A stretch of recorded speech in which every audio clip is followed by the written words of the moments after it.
Ang hiwaga sa palayan ng Nueva Ecija, madaling araw ng Sabado, ika-12 ng Oktubre, 1996, bandang alas 6 ng umaga. Isang itim na Mitsubishi Galant sedan ang natagpuan sa isang gasolinahan sa tabi ng Maharlika Highway sa Nueva Ecija.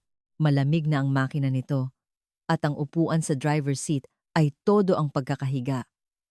Ang pinto naman sa passenger side ay nakabukas at tila pinabayaan lang. Nang silipin ng attendant ng gasolinahan ang loob ng sasakyan, para siyang napako sa kinatatayuan.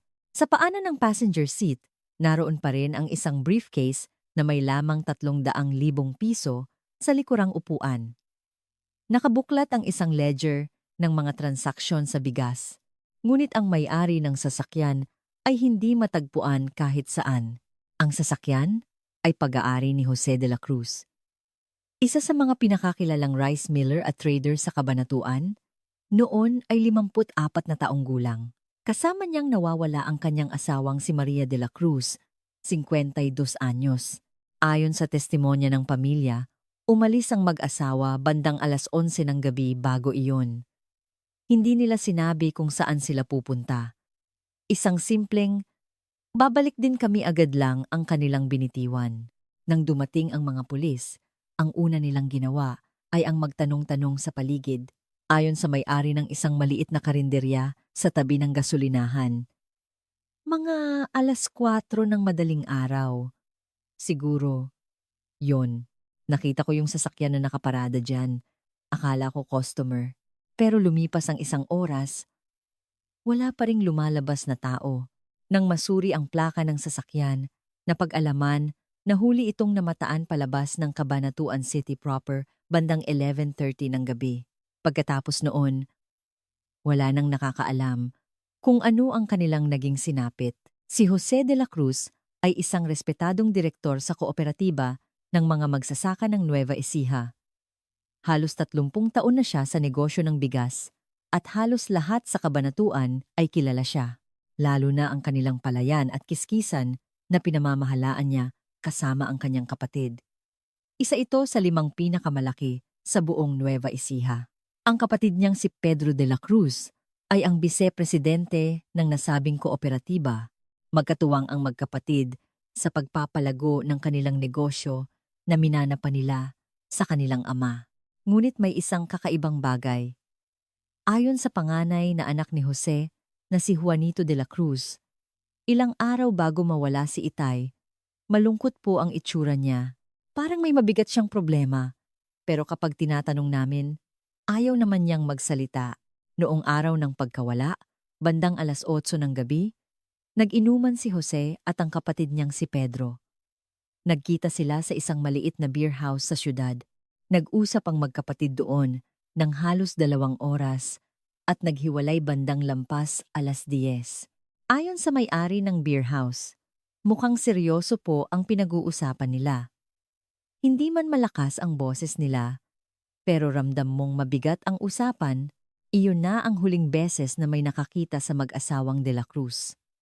Sinabi ni Pedro na umuwi siya kaagad pagkatapos nilang mag-inuman. Ngunit hindi na umuwi ang mag-asawang Jose at Maria. Kinabukasan, ang sasakyan na lang nila ang natagpuang nakatiwangwang sa tabi ng highway. Ang 300,000 pisong cash na nahanap sa loob ay pambayad pala sa isang transaksyon ng bigas. Hindi ito ginalaw. Kahit isang kusing, ang ledger ay naroon din. Walang anumang senyales ng kidnapping o pagnanakaw. Agad na nagsimula ng investigasyon ng pulisya. Ngunit ang kasong ito ay tumahak sa isang direksyong hindi inaasahan ng sinuman. At pagkalipas ng mahabang 12 taon, ang katotohanan ay lumitaw mula sa isang lugar na hindi sukat akalain. Kasama ang isang pustiso, intermission text from the original story is omitted as it's not part of the narrative itself. Ang taglagas ng Oktubre 1996 sa Nueva Ecija ay kakaiba ang lamig. Kasagsagan noon ng anihan ng palay, at doon nagsisimula ang trahedya ng isang pamilya. Sa sentro ng trahedyang ito ay ang magkapatid. Sabi nila, mas malapot ang dugo kaysa tubig Ngunit minsan, ang dugong iyon ang nagiging pinakamalamig na sandata. Ang kwentong inyong maririnig ay isang talaan ng kasakiman na nagkukubli sa likod ng pangalan ng pamilya. Bandang 9:00 ng umaga, ika-12 ng Oktubre 1996, isang tawag ang natanggap ng Homicide Division ng Cabanatuan City Police Station. Hindi po makontak ang tatay ko simula pa kagabi. Nahanap na daw po yung sasakyan niya sa highway pero wala po siya. Ang tumawag ay si Juanito de la Cruz. Noon ay 28 taong gulang. Ang investigador na sumagot ng tawag, si SPO4 Ricardo Reyes, ay agad na nagtungo sa lokasyon. Si SPO4 Reyes, 42 anyos noon, ay isang veteranong pulis na 15 taon nang nagsisilbi sa Cabanatuan. Kasama ang kanyang partner na si PO3 Antonio Santos, narating nila ang gasolinahan sa tabi ng highway. Ang itim na Mitsubishi Galant ay naroon pa rin. Dahan-dahang inikutan ni Reyes ang sasakyan. Mga marka ng gulong, bakas ng paa, dugo anumang ebidensya ay ayaw niyang palampasin. Ngunit malinis ang sementadong sahig. Binuksan niya ang pinto at sinuri ang loob. Sa paanan ng passenger seat, binuksan niya ang briefcase. Naroon ang 3 bundle ng tig-1,000 pisong papel. Maayos na nakasalansan. Iniwan ang pera. Ibig sabihin hindi ito kidnapping. Bulong ni PO3 Santos. Kinuha ni Reyes ang ledger na nakabuklat sa likod. Puno ito ng mga pangalan ng kliyente at mga halaga. Ang huling nakasulat ay Oktubre 11, 5 p.m. koleksyon kay G. Tansa Divisoria, 600,000. Ito sigurong 300,000 ay bahagi niyan, sabi ni Reyes. Binuksan nila ang trunk ng sasakyan. Isang reserbang gulong at toolbox lang ang laman. Walang kakaiba. Tinawag nila ulit ang attendant. Sigurado kang mga 4:00 mo unang nakita tong sasakyan? Opo, sir. Lumabas ako para maglinis ng banyo. Nakita ko na yan. Wala ba yan dyan bago yon? Mga 3:00 po lumabas din ako. Wala pa yan. Sigurado po ako. Tumango si Reyes. Kung gayon, ang sasakyan ay ipinarada doon sa pagitan ng 3:00 at 4:00 ng madaling araw. Tinanong din nila ang may-ari ng karinderya. May nakita po ba kayong bumaba sa sasakyang ito? Naku, hindi ko po nakita, sir. Akala ko nga, naghihintay lang ng pasahero.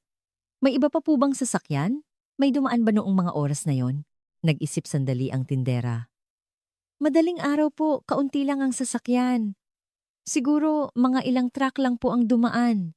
Ginalugad ni Reyes ang paligid ng gasolinahan. Ang damuhan, mga kanal, ang banyo, at ang likuran nito ay sinuri nilang lahat, ngunit walang anumang bakas ng mga nawawala. 2:00 ng hapon, bumalik si Reyes sa Cabanatuan Police Station. Naghihintay doon si Juanito. Sir, kailangan niyo pong mahanap ang tatay ko, nanginginig ang boses ni Juanito. Inimbitahan siya ni Reyes sa interrogation room. Noong umalis po ang tatay niyo, may sinabi po ba kung saan pupunta? Wala po. Sabi lang niya, babalik agad sila. Kasama po niya ang nanay ko.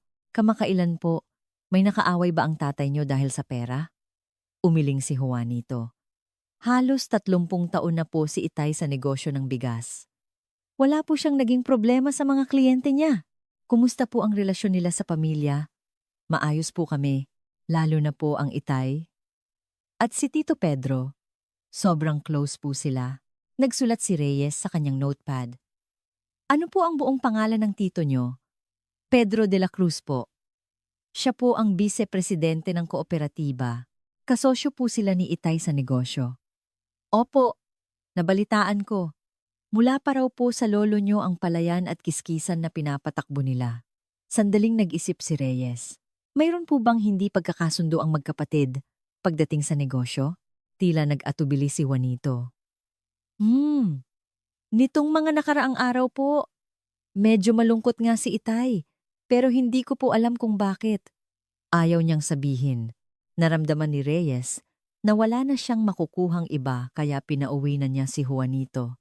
Nang gabing iyon, pinuntahan ni Reyes ang beer house na huling pinuntahan ni Jose. Naaalala pa ng may-ari ang gabing iyon. Kasama po niya, yung kapatid niya, si Mr. Pedro. 2 bote ng beer lang po. Tapos umalis na. Kumusta po ang bunigi nila? Mukhang may seryoso po silang pinag-uusapan. Hindi ko man narinig, pero ramdam po. Hindi po ba sila nag-away? Umiling ang may-ari. Hindi naman po parang nag-aaway. Parang may mahalaga lang pong usapan. Tumango si Reyes at umalis.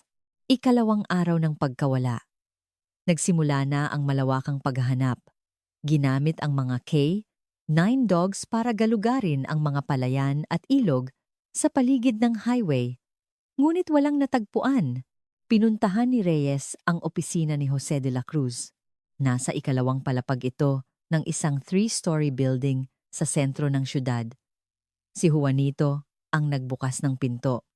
May nakita po ba kayong kakaiba dito sa opisina ni Itay? Tanong ni Reyes. Binuksan ni Juanito ang isang drawer sa mesa. Tingnan niyo po ito. Sa loob ng drawer, may isang piraso ng stationery. Isang liham na nagsisimula sa mga salitang para kay kuya. Ito ang nakasulat. Para kay kuya. Tungkol po sa sinabi niyo noon na ayusin ang mga titulo ng ating negosyo, sana po ay pag-isipan niyong muli. Ipinamana ito ni Itay sa ating dalawa para sama-sama nating palaguin. Ang sa akin lang po ay, hanggang doon lang. Putol ang pangungusap. Kailan po ito isinulat? Tanong ni Reyes. Hindi ko po alam, sir. Nakita ko lang po. Yan kahapon, habang nag-aayos ako dito. Binasa muli ni Reyes ang sulat. Ayusin ang mga titulo.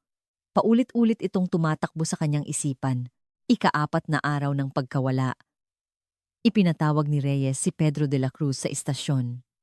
Si Pedro, 57 anyos, ay dumating na nakasuot ng plansadong business suit.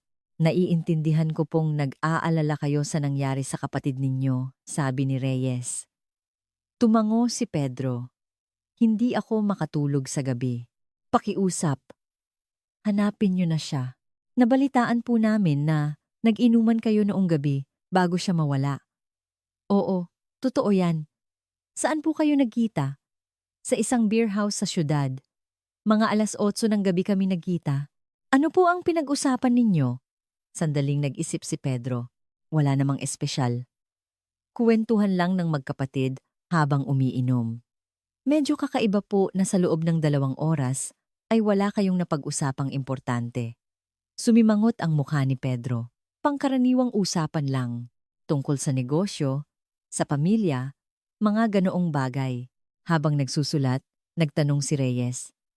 Anong oras po natapos ang inuman nyo? Lampas, 10:00. Na siguro. Pagkatapos po noon, saan kayo nagpunta? Dumaan ako sa opisina ng kooperatiba. Tapos, umuwi na. Tinaas ni Reyes ang kanyang ulo. Sa kooperatiba po? Oo, may kukunin lang akong dokumento para sa meeting kinabukasan. Anong oras po kayo pumunta sa kooperatiba? Mga 10:30 siguro. May nakakita po ba sa inyo doon? Nag-atubili si Pedro. Siguro, yung security guard na naka-duty. Nagpatuloy sa pagsusulat si Reyes. Anong oras po kayo nakauwi sa bahay nyo? Mga 11:00 na siguro. Maaari po bang kumpirmahin yan ng pamilya nyo? Ang asawa ko ang testigo ko. Anna, gising pa siya noong dumating ako. Tumango si Reyes. Isa na lang pong tanong. Nag-usap po ba kayo ng kapatid nyo tungkol sa pag-aayos ng titulo ng negosyo nyo? Biglang nanigas ang mukha ni Pedro. Anong ibig mong sabihin? May nakita po kaming sulat ng kapatid nyo na para sa inyo, tungkol sa pag-aayos ng titulo. Bumuntong hininga si Pedro. Ah, yun ba? Walang kwenta yon. Ano po bang nilalaman noon? Mayroon kaming palayan na pareho naming pag-aari. Dahil nahihirapan na akong asikasuhin, iminungkahi kong ayusin na ang titulo sa pangalan ko. Tumutol po ba ang kapatid nyo? Hindi. Pumayag din siya. May mga proseso lang na kailangang ayusin. Naramdaman ni Reyes na wala na siyang makukuha pa. Pagkaalis ni Pedro, Nagtungo si Reyes sa opisina ng kooperatiba ng mga magsasaka. 4 na empleyado ang naroon. Sinuri ni Reyes ang logbook ng security. Noong Oktubre 11, ang naka-duty ay si Mang Teban. Hinanap ni Reyes si Mang Teban. Kayo po ang naka-duty noong gabing yon, di ba? Opo, sir. Dumaan po ba si Vice Presidente Pedro de la Cruz noong gabing yon? Kumunot ang noo ni Mang Teban. Sigurado po kayo? Opo, sir. Buong gabi po ako nasa guardhouse. Makikita ko po kung may darating. Tumiim ang tingin ni Reyes. Baka po yung sasakyan niya? Nakita niyo sa parking lot? Hindi rin po, sir. Wala rin po akong nakitang sasakyan niya. Nagsulat si Reyes sa kanyang notepad. May butas na sa alibi ni Pedro. 1 linggo na ang nakalipas. Binisita ni Reyes ang kapatid ni Maria de la Cruz na si Teresa. Ilang araw bago mawala ang kapatid ko, tumawag siya sa akin, sabi ni Teresa. Ano po ang sinabi niya? Nag-aalala raw siya. Laging daw siyang ginigipit ng bayaw niya tungkol sa lupa. Lumapit si Reyes. Maaari niyo po bang ikuwento ng mas detalyado? Yung palayan daw nila, pareho silang nakapangalan ng bayaw niya. Pero laging sinasabi ng bayaw niya na ilipat na lang daw sa pangalan niya lahat. Pero laging daw siyang pinipilit ng bayaw niya. Kailan po niya ito sinabi sa inyo? Mga 3 o 4 na araw bago sila mawala, tumango si Reyes. Habang pabalik, paulit-ulit niyang iniisip ang mga bagay-bagay. Pag-aayos ng titulo, pag-aalis ng pangalan, panggigipit ng kapatid, at ang pagkawala ng mag-asawa. Tila may koneksyon, pero walang ebidensya. Oktubre 20, ipinatawag muli ni Reyes si Pedro. Sinabi niyo pong dumaan kayo sa kooperatiba noong gabi ng Oktubre 11. Oo. Pero sabi po ng guard, hindi kanya nakita. Nanigas ang mukha ni Pedro. Hindi naman ako pumasok sa loob ng opisina. Kinuha ko lang ang papeles sa kotse ko sa parking. So ibig sabihin, ipinarada niyo ang sasakyan niyo sa parking? Oo. Pero sabi po ng guard, wala rin daw pong sasakyan sa parking. Halatang halata ang pagkataranta ni Pedro. Sandali ko lang kasing ipinarada. Wala pang 5 minuto. Hindi na nagtanong pa si Reyes. Pero lalo lang lumaki ang duda niya sa mga sinasabi ni Pedro. 3 linggo na ang nakalipas. Ginalugad ng pulisya ang mga palayan sa buong Kabanatuan. 3K, 9 dogs ang ginamit para hanapin ang bakas sa palayan ni Jose at sa mga kalapit na bukirin. Ngunit wala silang natagpuang anumang lead. Unti-unti nang nawawala ng pag-asa si Reyes. Tila naglaho na lang sa hangin ang mga biktima. Nobyembre 5, binago ng pulisya ang direksyon ng investigasyon. Sinimulan nilang i-check ang database ng lahat ng unidentified bodies sa buong bansa. Noong panahong iyon, wala pang maayos na computer system, kaya mano-mano ang lahat. Nagpapadala ng sulat sa bawat istasyon ng pulis. Naghihintay ng sagot, at isa-isang sinusuri. Inabot ito ng 1 buwan, ngunit walang bangkay na tumugma sa deskripsyon ng mag-asawang De la Cruz. Huling linggo ng Nobyembre, isang balita ang kumalat. Si Pedro de la Cruz ay nahalal bilang bagong presidente ng kooperatiba ng mga magsasaka. Nagretiro na kasi ang dating presidente, kaya nagkaroon ng eleksyon. Nanalo si Pedro sa napakalaking agwat ng boto. Nang mabalitaan ito ni Reyes, napailing na lang siya. Hindi pa umaabot ng 2 buwan mula nang mawala ang kapatid, presidente na agad ang kuya. May mali. Unang linggo ng Disyembre, dumating si Juanito sa istasyon. Sir, may kakaiba po. Anong nangyari? Gusto pong ibenta ni Tito Pedro yung palayan na nakapangalan kay Itay. Nagulat si Reyes. Apsi na. Paano mo nalaman? Sinabi po sa akin ng isang empleyado sa kooperatiba. Naghahanda na raw po si Tito ng mga papeles para sa transfer. Paano niya maibebenta yun kung nakapangalan sa tatay mo? Joint po kasi yung pangalan nila, sir. Kaya raw po pwedeng ibenta ni Tito yung parte niya. Tumango si Reyes. Legal ba yon? Sabi po oo. Pero sir, 2 buwan pa lang nawawala si Itay. Normal po ba yon? Sumang-ayon si Reyes na may mali. pero wala silang magawa para pigilan ito sa legal na paraan. Kalagitnaan ng Disyembre, muling kinausap ni Reyes si Pedro. Nabalitaan po namin na ibebenta niyo raw po ang palayan na nakapangalan sa kapatid niyo. Kalmado ang itsura ni Pedro. Joint ownership yon. Aayusin ko lang ang parte ko. Hindi po ba't maaaring bumalik pa ang kapatid niyo? Mahigit 2 buwan na. Sa totoo lang, mahirap nang umasa, di ba? Natahimik si Reyes. Legal ang ginagawa ni Pedro, pero sa moral na aspeto, hindi ito tama. Enero 1997, halos itinigil na ang investigasyon. Walang anumang lead, walang testigo, walang ebidensya, wala kahit ano. Ang mag-asawang De La Cruz ay tila bula na naglaho. Huling kinausap ni Reyes si Juanito. Ginawa namin ang lahat, pero wala kaming mahanap na lead. Pasensya na. Umiyak si Juanito. Pakiramdam ko po may alam si Tito, pero wala tayong ebidensya, kaya wala tayong magawa, di ba? Patuloy pa rin kaming magmamanman. Kung may bagong impormasyon, tatawagan ka namin agad. Yumuko si Juanito. Sir, isa lang po ang pakiusap ko. Ano yun? Huwag niyo pong kakalimutan ang kasong ito. Naniniwala po akong lalabas din ang katotohanan balang araw. Tumango si Reyes. Hindi ko kakalimutan. At lumipas ang 12 taon. Nagretiro na si SPO4 Reyes. Si Juanito naman ay sinubukang ipagpatuloy ang negosyo ng kanyang ama. Si Pedro de la Cruz ay naging mas matagumpay bilang presidente ng kooperatiba. Halos kinalimutan na ng lahat ang kaso. Hunyo 2008, sa isang palayan sa Cabanatuan, isang backhoe ang nagsimulang maghukay. Isang luma at abandonadong lupa ang aayusin para tamnan muli. Ang may-ari ng lupang iyon ay si Pedro de la Cruz. Nang itaas ng operator ng backhoe ang isang pala ng lupa, may kakaiba siyang nakita. Isang bagay na puti na nakabalot sa plastik. Itinigil ng operator ang makina at bumaba at napasigaw siya. Iyon ay buto ng tao. 2 kalansay. Sa wakas, isinuka na ng lupa ang katotohanan. Ang sikretong nakabaon sa loob ng 12 taon ay lumitaw sa lupain mismo ng taong pinakamalapit sa mga biktima. Sa loob ng 12 taon, walang nakakaalam. Ang kapatid na araw-araw na inaapakan ng lupang iyon. Alam kaya niyang sa ilalim nito ay nakahimlay ang kanyang kapatid? Hindi.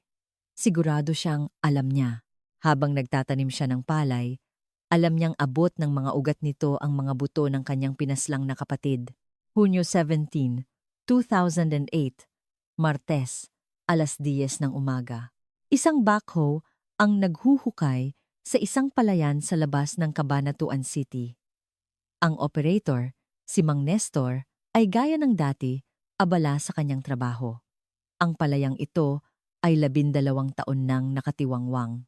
Kamakailan lang, nagpasya ang may-ari, si Pedro de la Cruz, na muli itong linangin.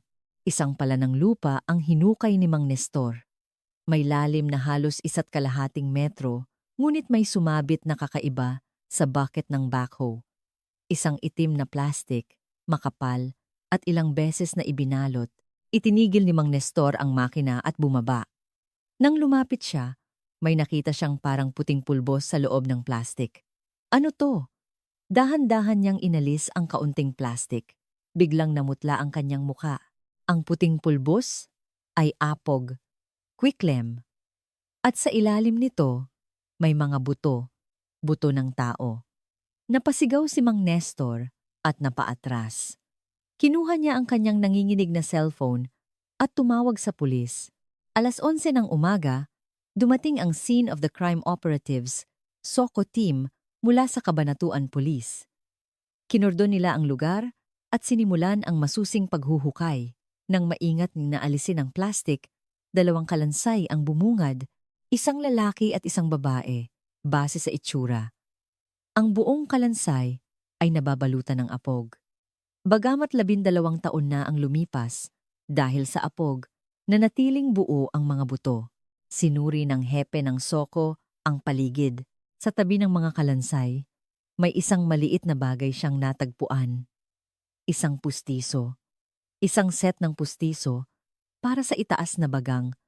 Maingat niyang kinuha ang pustiso at inilagay sa isang evidence bag. Maaaring ito ang maging susi para makilala sila, sabi niya sa kanyang kasama.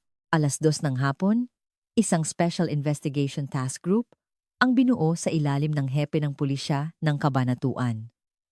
Agad niyang hinalungkat ang mga lumang file ng missing persons. Binuksan niya ang file ng mag-asawang Jose at Maria de la Cruz na nawala noong Oktubre 1996. Ang investigador, si Ricardo Reyes. Agad na tinawagan ni Mendoza si Reyes. Si Reyes ay isa ng retiradong pulis na 64 na taong gulang.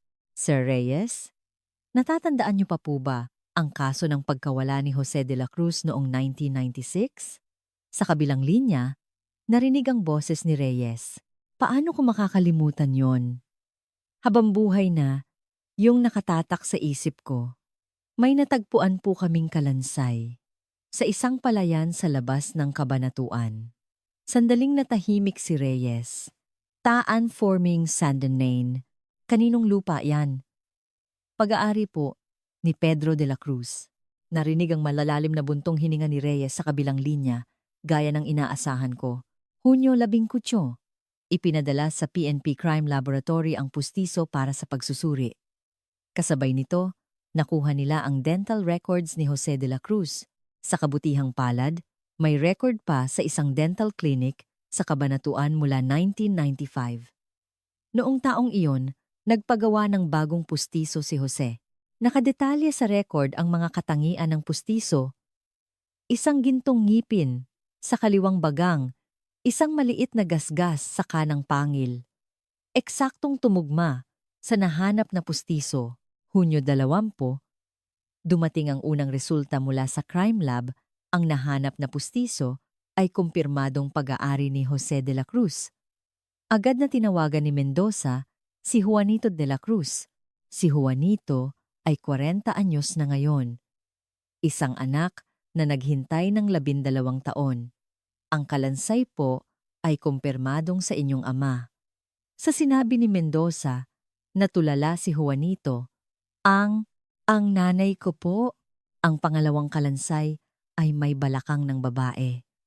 Isinasagawa pa po ang DNA test. Nanginginig ang boses ni Juanito. Si Tito Pedro po ba ang may gawa nito? Iniimbestigahan pa po namin. Malalaman din po natin ang katotohanan. Hunyo 23, lumabas ang resulta ng mitochondrial DNA analysis sa pangalawang kalansay.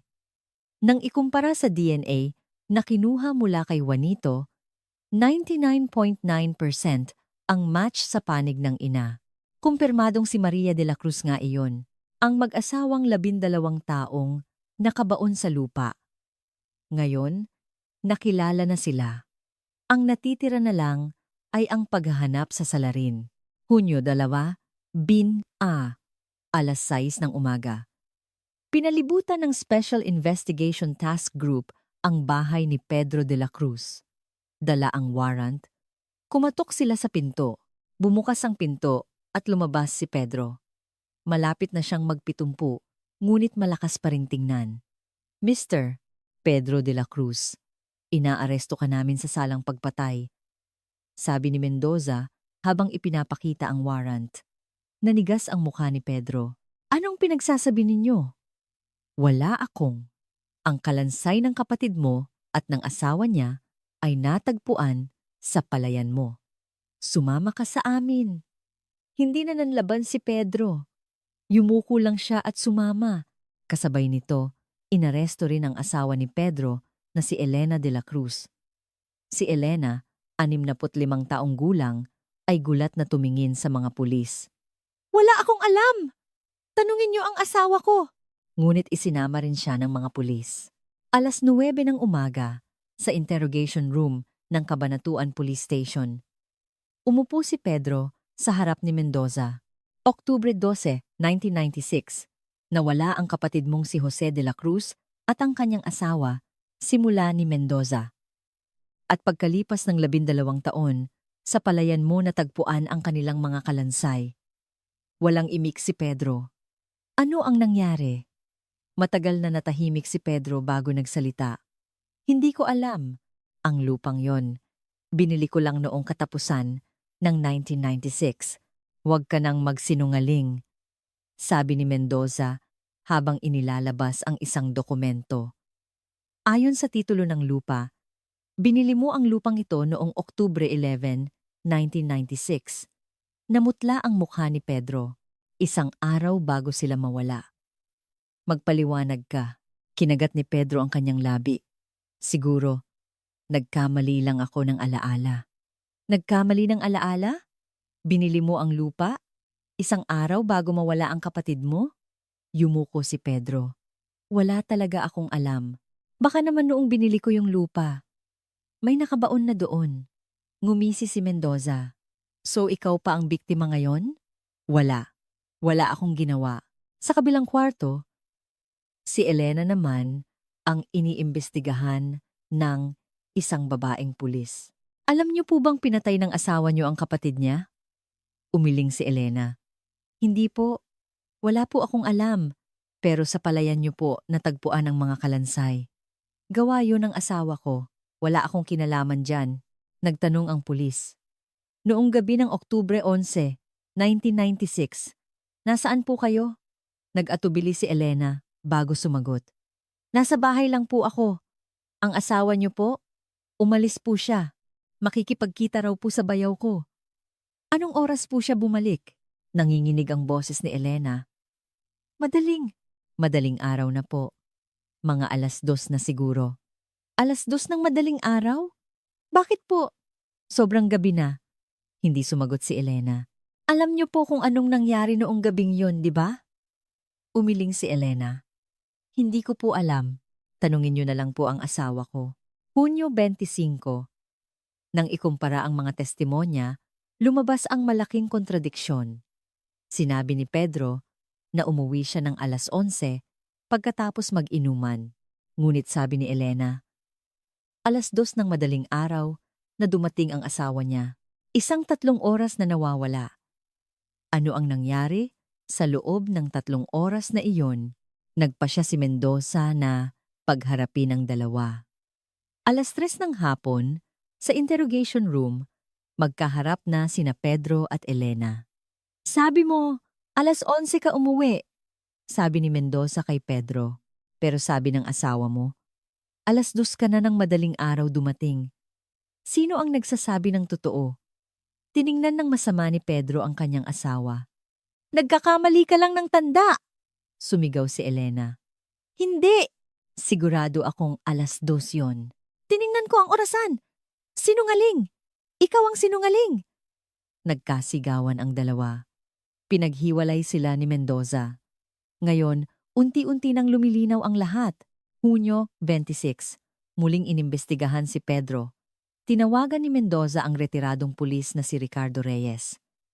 Gusto ko pong makita ulit ang mga tala niyo noon. Dala ni Reyes ang lumang file. May duda na ako noon sa alibi ni Pedro, sabi ni Reyes. Sabi ng guard sa kooperatiba, hindi niya nakita si Pedro noong gabing yon. Tumango si Mendoza. At may testimonya rin na may alitan sila ng kapatid niya tungkol sa negosyo. Tama! Yung tungkol sa pag-aayos ng titulo ng lupa. Isinara ni Mendoza ang file. Ngayon, napatunayan ng ang lupang yon ang pinangyarihan ng krimen. Bumuntong hininga si Reyes. Kung nahanap lang sana namin ng ebidensya, 12 taon na ang nakalipas, wala kaming paraan noon. Iba na ngayon. Hunyo 27, ipinadala sa crime lab ang sample ng lupa mula sa paligid ng kalansay para sa soil analysis. Sa pamamagitan ng chemical reaction ng apog at acidity ng lupa, matutukoy ang tinatayang petsa kung kailan ito ibinaon. 2 araw ang lumipas. Lumabas ang resulta. Ang tinatayang petsa ng paglilibing ay kalagitnaan ng Oktubre 1996. Agad na ipinatawag ni Mendoza si Pedro. Lumabas na ang resulta ng soil analysis. Kinakabahan si Pedro.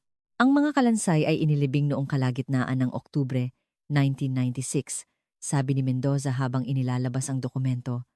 Binili mo ang lupa noong Oktubre 11 at nawala ang kapatid mo noong Oktubre 12. Hindi na nakapagsalita si Pedro. Ang sinabi mong may nakabaon na doon bago mo bilhin ang lupa ay kasinungalingan na wala ang kulay sa mukha ni Pedro. Ako. Sabihin mo ang totoo. Anong nangyari noong gabing yon? Matagal na natahimik si Pedro. At dahan-dahan siyang nagsalita. Hindi ko sinasadya. Lumapit si Mendoza. Sabihin mo lahat, gusto. Gusto kunin ng kapatid ko ang buong negosyo. Sabi niya, bakit daw ako lang ang aako sa pamana ng tatay namin? Tapos, nagalit ako. Ako ang nagpalago ng negosyong yon. Kaya nag-away kayo. At, huminto si Pedro. Anong sunod? Kinuha ko. Yung pala. Hindi na nagpatuloy si Pedro. Ngunit umamin na siya. Kinabukasan, binago na rin ni Elena ang kanyang testimonya. Tinawag po ng asawa ko ang bayaw ko noong gabing yon. Nanginginig ang boses ni Elena. Sabi niya, tingnan daw nila yung palayan. Nagtaka pa yung bayaw ko kung bakit gabi sila titingin ng lupa. Pero sabi ng asawa ko, may importante raw silang pag-uusapan. Tapos, pumunta po ang bayaw ko at asawa niya sa palayan. At umiyak si Elena. Planado po lahat ng asawa ko. Huli ko na nalaman. Kailan mo nalaman? Noong gabing yon, pag-uwi niya ng madaling araw. Puno ng putik ang damit niya. Anong ginawa mo? Tinanong ko po siya kung anong ginawa niya. Tapos sinabi niya. Hindi na natapos ni Elena ang sasabihin. Hunyo 30, magkasalungat pa rin ang kanilang testimonya. Giit ni Pedro. Hindi niya sinasadya. Giit ni Elena. Planado ito ng kanyang asawa. Sino ang nagsasabi ng totoo? Nag-utos si Mendoza ng muling pagsisiyasat sa crime scene, sa masusing pag-aaral sa lugar kung saan natagpuan ang kalansay. May bago silang nahanap. Sa ilalim mismo ng apog, may isang relo. Kinakalawang na ang metal strap, ngunit malinaw pa ang ukit sa likod. Agad na tinanong ni Mendoza si Pedro, ano ang inisyal ng pangalan mo? Hindi sumagot si Pedro. Pedro de la Cruz. P. D. C. Tama ba? Namutla ang mukha ni Pedro. Ang rilong ito ay nahanap sa ilalim ng kalansay. Sabi mo, hindi mo sinasadya! Inilabas ni Mendoza ang relo. Kung hindi mo sinasadya, bakit mo hinubad ang relo mo? Hindi ba't ebidensya ito na planado ang lahat? Hindi na nakapangatwiran si Pedro. Malinaw na ang katotohanan. Planado lahat ni Pedro. Tinawag niya ang kanyang kapatid at sa palayang iyon, pinatay niya ang mag-asawa. Inilibing ang mga bangkay, binuhusan ng apog at tinakpan ng plastik at kinabukasan, inilipat niya ang titulo ng lupa sa kanyang pangalan. Akala niya, perpekto ang kanyang krimen. Ngunit pagkalipas ng 12 taon, ang lupa mismo ang naglantad ng lahat. Ang kapatid na nagtanim ng palay at kumita ng pera sa ibabaw ng lupang iyon. Sa ilalim, nakabaon ang buto ng kanyang kapatid. Ano kaya ang iniisip niya sa loob ng 12 taon? At ano ba talaga ang katotohanan? Sino ang unang humawak ng pala? Isang relo ang nagpabagsak sa lahat ng kasinungalingan. Bakit hinubad ng kapatid na nagsasabing hindi niya sinadya ang krimen ang kanyang relo bago gawin ito? Sabi ng asawa, planado ito. Sabi ng lalaki, aksidente lang. Ngunit iisa lang ang itinuturo ng ebidensya. Sa susunod na bahagi, malalaman ang huling katotohanan sa korte. Anong parusa ang naghihintay sa kapatid? Agosto 5, 2008. Sinimulan ni Fiscal Armando Gonzales ng Cabanatuan City Prosecutor's Office ang pagbuo muli ng mga pangyayari. Kailangan niyang malaman kung ano talaga ang nangyari noong gabing iyon. 12 taon na ang nakalipas. Nag-utos siya ng crime scene reenactment. Agosto 7, 3:00 ng hapon.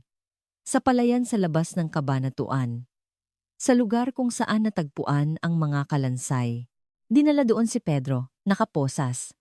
Gabi ng Oktubre 11, 1996. Tinawag mo ang kapatid mo dito, sabi ni Fiscal Gonzales. Walang imik si Pedro, nakayuko. Anong oras yon? Mga 10:00 na po siguro ng gabi. Pagkatapos mismo ng inuman ninyo? Opo. Bakit mo siya pinapunta dito? Hindi sumagot si Pedro. Sinabi mong tingnan ninyo ang palayan na pareho ninyong pag-aari. Dahilan mo lang ba yon? Tumango si Pedro. Nang dumating ang kapatid mo at ang asawa niya, anong ginagawa mo? Naghihintay po ako dito. Mag-isa ka lang? Nag-atubili si Pedro. Kasama. Kasama ko po ang asawa ko. Kaya pagdating ng kapatid mo, agad mo siyang pinatay? Hindi po. Nag-usap muna kami. Tungkol saan? Nanginginig ang boses ni Pedro. Tungkol po sa titulo. Ayaw niyang pumayag, sabi niya. Bakit daw ako lang ang makikinabang sa pamana ng tatay namin? Kaya nagalit ka at pinatay mo siya. Yumuko lang si Pedro. Inilibot ni Fiscal Gonzales ang kanyang tingin. Muli niyang ipinasuri ang lugar at may isa pa silang nahanap. Isang maliit na piraso ng metal na nakabaon sa lupa. Kinakalawang na. Ngunit base sa pagsusuri, ito ay kapiraso ng dulo ng isang pala. Saan mo kinuha ang palang ito? Tanong ng piskal. Dinala ko po mula sa bahay. Sagot ni Pedro. Tumango ang piskal. Ang pagdadala ng pala ay malinaw na ebidensya ng planadong pagpatay. Hinubad mo rin ang relo mo, di ba? Tumango si Pedro. Bakit? Baka pumatalsikan ng dugo? Nginisian siya ng piskal. Sabi mo hindi mo sinasadya, pero inaalala mo na agad na baka matalsikan ka ng dugo? Hindi ba't katawa-tawa yon? Hindi na nakapangatwiran si Pedro. Tumagal ng 3 oras ang reenactment. Isa-isang ipinakita ni Pedro ang buong proseso, kung saan dumating ang kapatid niya, kung saan sila nagtalo, kung saan niya iwinasiwas ang pala, kung saan niya kinaladkad ang mga bangkay, at kung gaano kalalim ang hukay. Lahat ay planado at detalyado. Agosto 10. Inilista ni Fiscal Gonzales ang lahat ng inihanda ni Pedro bago ang krimen. Pala, makapal na plastik, 2 sako ng apog. Ang lahat ng ito ay malinaw na ebidensya na hindi ito aksidente. Matagal mo nang binalak na patayin ang kapatid mo at isinagawa mo ito. Yan ang totoo, di ba? Hindi na tumanggi si Pedro. Dahan-dahan siyang tumango. Bakit mo ginawa? Kapatid mo siya. Matagal na natahimik si Pedro. Sa huli, nagsalita siya. Gusto niyang kunin lahat ng negosyo. Ako ang naghirap doon. Sapat na ba yung dahilan para patayin mo siya? Hindi sumagot si Pedro. Kasakiman. Yun lang ang dahilan. Agosto 15. Ibinigay ni Elena ang kanyang huling testimonya. Hindi na niya pinagtakpan ng asawa. Noong gabing yon, sinabi po sa akin ng asawa ko na tatawagan niya ang bayaw ko. Sabi niya, sumama raw ako. Bakit ka sumama? Tanong ng piskal. Hindi ko po alam kung anong mangyayari. Akala ko po, tungkol lang sa titulo ng lupa ang pag-uusapan nila. Anong nakita mo sa palayan?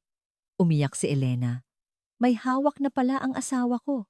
Pagdating ng bayaw ko, nagkasigawan sila. Tapos, napahikbi si Elena. Pinigilan ko po siya. Pero hindi siya tumigil. Anong ginawa mo? Wala po akong nagawa. Nakatayo lang po ako. Ang paglilibing sa mga bangkay? Yumuko si Elena.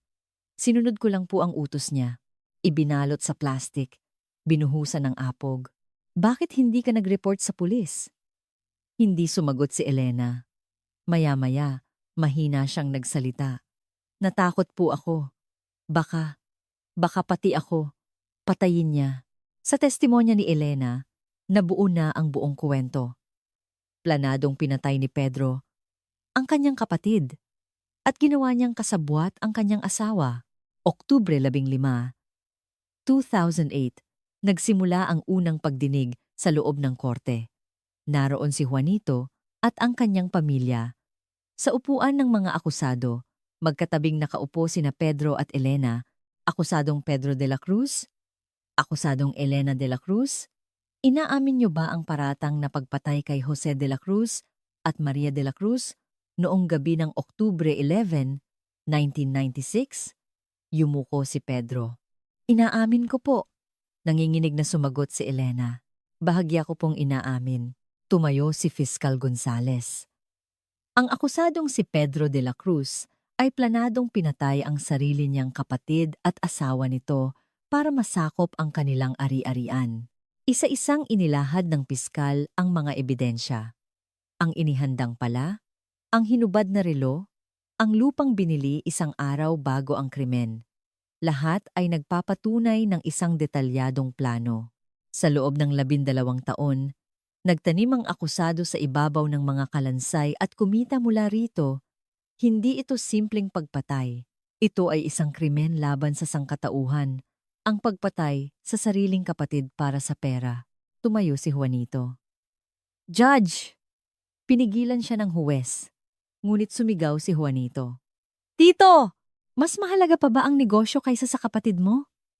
Nanginginig ang boses ni Juanito. Buong buhay niya, nagtiwala at sumunod sa iyo si Itay. Paano mo nagawang patayin ang ganoong klaseng tao? Natahimik ang buong korte. Disyembre 5, 2008, huling pagdinig. Ang abogado ni Pedro ay nagsalita. Lubos na nagsisisi ang aking kliyente. 12 taon siyang ginugulo ng kanyang konsensya. Ngunit matigas ang piskal. Kung nagsisisi siya, dapat sumuko siya. Sa loob ng 12 taon, yumaman siya sa ibabaw ng mga kalansay. Binigyan ng huwes si Pedro ng pagkakataong magsalita. Dahan-dahan siyang tumayo. Nagawa ko po ang isang kasalanang walang kapatawaran. Nanginginig ang kanyang boses. Naisip ko pong kukunin lahat ng kapatid ko ang negosyo, kaya bigla akong nagdilim. Sinungaling. Sabat ng piskal. Inihanda mo ang pala. Hinubad mo ang relo. Binili mo ang lupa. Bigla ang galit ba yan? Hindi na nakapagsalita si Pedro. Pebrero 2009, araw ng paghatol. Puno ang korte. Ang akusadong si Pedro de la Cruz ay napatunayang nagkasala sa pagpatay sa kanyang kapatid na si Jose de la Cruz at sa asawa nitong si Maria de la Cruz. Ito ay isang planadong krimen para masakop ang ari-arian. Isang krimen laban sa sariling kadugo. Pagkatapos ng krimen, itinago niya ang mga bangkay at kumita pa mula rito sa loob ng 12 taon. Dahil dito, ang akusadong si Pedro de la Cruz ay hinahatulan ng habambuhay na pagkabilanggo. Napaupo si Pedro sa kanyang kinatatayuan. Ang akusadong si Elena de la Cruz ay napatunayang kasabwat sa krimen. Ngunit dahil hindi siya direktang pumatay at tumulong sa paglutas ng kaso, siya ay hinahatulan ng 15 taong pagkabilanggo. Umiyak si Elena. Tahimik na pinunasan ni Juanito ang kanyang mga luha. Pagkatapos ng hatol, sinabi ni Juanito sa mga reporter, "Ngayon, makakapagpahinga na ng payapa ang aking ama at ina. Hindi ko mapapatawad ang aking tito. Ngunit dahil hinatulan na siya ng batas, susubukan ko ng magkaroon ng kapayapaan." Marso 17, 2009. Inilibing ang mga labi ni na Jose at Maria de la Cruz sa kanilang pamilyang libingan. Sa kanilang litrato, masaya silang nakangiti. Mahigit 100 tao ang dumalo. Lumuhod si Juanito sa harap ng puntod ng kanyang ama. Hawak ang isang lumang sulat. Ang sulat na nagsisimula sa para kay kuya. Hanggang sa huli, nagtiwala ka kay tito. Yun po ang pinakamasakit. Inilagay niya ang sulat sa puntod. Magpahinga na po kayo. Nakamit na po ang hustisya. Pauwi, dinaanan ni Juanito ang palayan. Ang lupang pinaglibingan ng kanyang mga magulang. Ngayon, bakante na ito. Walang gustong bumili. Kumalat ang balita na ito ay isang lupang diniligan ng dugo. Ipinarada ni Juanito ang sasakyan at tiningnan ang lupa. Ang lupa ay hindi nagsisinungaling. Gaano man katagal, lalabas at lalabas ang katotohanan, Ang kasakiman ng pinakamalapit na tao ang nagiiwan ng pinakamalalim na sugat. Mas malapot daw ang dugo kaysa tubig. Ngunit nang ipagpalit ang dugong iyon sa pera, doon nagwakas ang lahat. Noong tag-araw ng 2009, ipinasok si Pedro de la Cruz sa New Bilibid Prison. Gugugulin niya ang natitirang bahagi ng kanyang buhay doon. Si Elena naman ay ipinasok sa Correctional Institute for Women. Si Juanito ay itinigil na ang negosyo ng bigas. Masyadong masakit ang lahat ng alaala. Lumipat siya sa Maynila at nagsimula ng bagong buhay. Ngunit taon-taon, sa anibersaryo ng pagkamatay ng kanyang mga magulang, umuuwi siya sa Nueva Ecija para kausapin sila sa kanilang puntod. Hindi niya alam kung sapat na ba iyon. Pero kahit paano, nahanap ang katotohanan at iyon ay sapat na.